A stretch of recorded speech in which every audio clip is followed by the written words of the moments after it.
Hello guys, welcome back to Kauthukam. ഇന്ന് നമ്മൾ വീണ്ടും ഒരു കുക്കിംഗ് വീഡിയോ ആയിട്ടാണ് വന്നിരിക്കുന്നത്.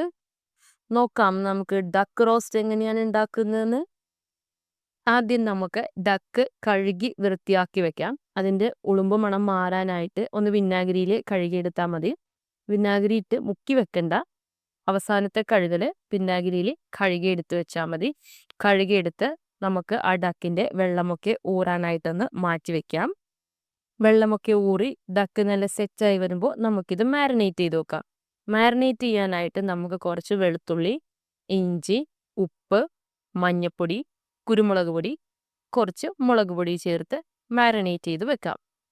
ആ സമയത്തേക്ക് നമുക്ക് തേങ്ങ വറുത്തെടുക്കാം. തേങ്ങയിൽ നമ്മൾ മസാലകളൊന്നും ചേർക്കുന്നില്ല, വെറുതെ തേങ്ങ വറുത്തെടുക്കുകയാണ്. ആവശ്യമെങ്കിൽ മാത്രം കുറച്ച് വെളിച്ചെണ്ണ ചേർത്ത് കൊടുക്കാം. ഞാനിവിടെ വെളിച്ചെണ്ണ ചേർക്കുന്നുണ്ട്. നന്നായിട്ട് ഇത് ബ്രൗൺ കളർ ആകുന്നത് വരെ ലോ ഫ്ലെയിമിലിട്ട് നമുക്ക് തേങ്ങ വറുത്തെടുക്കാം. വറുത്ത് വെച്ചിരിക്കുന്ന തേങ്ങ ഒന്ന് തണുത്ത് വരുമ്പോഴേക്കും നമുക്ക് റോസ്റ്റിന് വേണ്ടിയുള്ള പണികൾ തുടങ്ങാം. ആദ്യമേ നമ്മൾ ഒരു ചുവട് കെട്ടിയുള്ള പാത്രം എടുത്ത് ചൂടായി വരുമ്പോൾ അതിനകത്തേക്ക് ആവശ്യത്തിന് വെളിച്ചെണ്ണ ഒഴിച്ചു കൊടുക്കാം. ശേഷം ചതച്ചു വെച്ചിരിക്കുന്ന ഇഞ്ചി, വെളുത്തുള്ളി, പച്ചമുളക്, കറിവേപ്പില ചേർത്തൊന്ന് വഴറ്റി കൊടുക്കാം. പച്ചമണം മാറുമ്പോൾ സവാളയും ചേർത്ത് നന്നായിട്ട് വഴറ്റിയെടുക്കാം. സവാള എളുപ്പം വാടാൻ കുറച്ച് ഉപ്പ് ചേർത്ത് കൊടുത്താൽ മതി. നന്നായി വഴറ്റിയെടുക്കാം. സവാള നന്നായി വാടി വന്നു കഴിയുമ്പോൾ അതിനകത്തേക്ക് മസാലകൾ ചേർത്ത് കൊടുക്കാം. മഞ്ഞൾപ്പൊടി, മുളക് പൊടി, മല്ലിപ്പൊടി, മസാലപ്പൊടി, കുരുമുളക് പൊടി ഇവയാണ് നമ്മൾ ആവശ്യാനുസരണം ചേർത്ത് കൊടുക്കുന്നത്. ചേർത്ത് കൊടുത്തിട്ട് നന്നായിട്ട് മിക്സ് ചെയ്യുക. സവാളയിലേക്ക് മസാലകൾ ചേർക്കുമ്പോൾ നമ്മൾ മീറ്റിൽ ആവശ്യത്തിന് മസാല ചേർത്ത് പുരട്ടി വെച്ചാണെന്ന് ഓർക്കണം. അതിനനുസരിച്ച് വേണം നമ്മൾ സവാളയിലേക്ക് മസാല ഇടാൻ. നന്നായിട്ട് ഇളക്കി യോജിപ്പിച്ചെടുക്കാം. അത് ഒന്ന് വാടി അതിൻ്റെ പച്ചമണമൊക്കെ മാറി എല്ലാം ഒന്നായി വന്നു കഴിയുമ്പോൾ നമുക്ക് ഇതിനകത്തേക്ക് ചെറുതായി അരിഞ്ഞു വെച്ചിരിക്കുന്ന ഒരു തക്കാളി ചേർത്ത് കൊടുത്ത് നന്നായിട്ട് വഴറ്റാം. ശേഷം നമുക്ക് മാരിനേറ്റ് ചെയ്ത് വെച്ചിരിക്കുന്ന മീറ്റ് ഇതിനകത്തേക്ക് ഇട്ട് കൊടുക്കാം. നന്നായി ഇളക്കി മൂടി വയ്ക്കാം. ഡക്കിന് വേവ് കൂടുതലായിരിക്കും. നാടൻ ഡക്കാണെങ്കിൽ വേവാൻ നല്ല സമയമെടുക്കും. ഈ ഒരു പ്രൊസീജിയർ നമ്മൾ കുക്കറിൽ ചെയ്യുന്നതായിരിക്കും നല്ലത്. സവാള വഴറ്റിയതിന് ശേഷം കുക്കറിലിട്ട് ഒരു 4 വിസിൽ അടിക്കുന്നതായിരിക്കും നല്ലത്. അല്ല ബ്രോയിലർ ആണെങ്കിൽ അടച്ചു വെച്ച് വേവിച്ചാൽ മതിയാവും.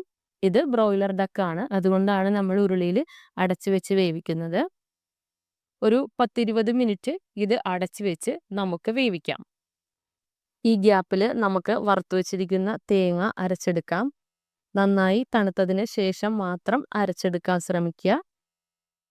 10-20 മിനിറ്റ് കഴിയുമ്പോഴേക്കും നമുക്ക് നന്നായി നമ്മുടെ ഡക്കിനെ ഒന്ന് ഇളക്കി കൊടുക്കാം. ഏകദേശം വെന്ത് തുടങ്ങി കാണും. നന്നായി വെന്തിട്ടുണ്ടാവില്ല, നല്ല വേവുള്ള സാധനമാണ് ഡക്ക്.